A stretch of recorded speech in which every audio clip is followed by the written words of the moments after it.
Alors que les consoles next-gen se sont lancées il y a presque 2 mois maintenant à travers le monde, eh bien, un article de Game Industries Japan parle d'un fort déclin de la PlayStation sur l'archipel nippon. En fait, cet article, qui a été rédigé par Hideki Yasuda, analyste chez Ace Economic Research Institute, s'appuie sur les chiffres de Famitsu, qui souligne qu'avec seulement 240 000 ventes en 6 semaines, eh bien la PS5 réalise le moins bon départ d'une console PlayStation au Japon de l'histoire.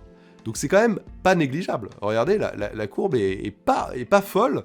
Il souligne aussi pas mal d'autres choses. Il dit que par exemple, Sony, je cite, ne prend pas le Japon au sérieux, la marque PlayStation est en déclin important dans le pays d'origine de la société. Mais vous vous souvenez que même si effectivement PlayStation est une marque japonaise, depuis pas mal de temps maintenant, les États-Unis ont repris la main. Je cite toujours monsieur Hideki Yasuda. En regardant la situation actuelle, où Sony n'a pas réussi à expédier suffisamment de PS5 au Japon pour la saison des achats de fin d'année, nous ne pouvons nous empêcher d'être profondément préoccupés par l'avenir du marché PlayStation au Japon. Et d'ailleurs, l'analyste revient aussi sur certaines décisions, comme celui de changer par exemple le mapping des touches historiques pour les Japonais sur la DualSense et de l'adapter aux manières de faire des Occidentaux.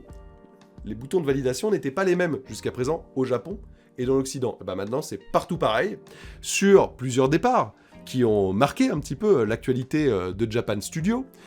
Sur le fait, je vous le disais, que le marché américain prend de plus en plus d'importance, et donc il se fait un peu le porte-voix de pas mal de joueurs japonais qui se trouvent un petit peu délaissés, ou du moins, ils se disent... Attendez, PlayStation c'est japonais, on n'a plus cette impression-là.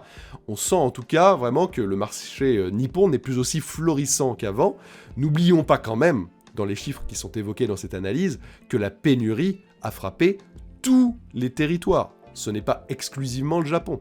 Et que, effectivement, quand tu n'as pas de console à vendre, tu ne peux pas réaliser des chiffres mirobolants. Maintenant, la grande interrogation va être la réaction de Sony. Combien ils vont être capables de mettre sur le marché de nouvelles consoles, et surtout, comment ils vont allouer les quantités, et à quel territoire. Et c'est là que l'on verra si effectivement ou pas, le Japon est mis un petit peu de côté. Ce sera vraiment à étudier. Pour mémoire, la PS4 s'est écoulée environ à 10 millions d'exemplaires sur l'archipel nippon, ce qui, effectivement, n'est pas... phénoménal quand on regarde les chiffres de précédentes PlayStation.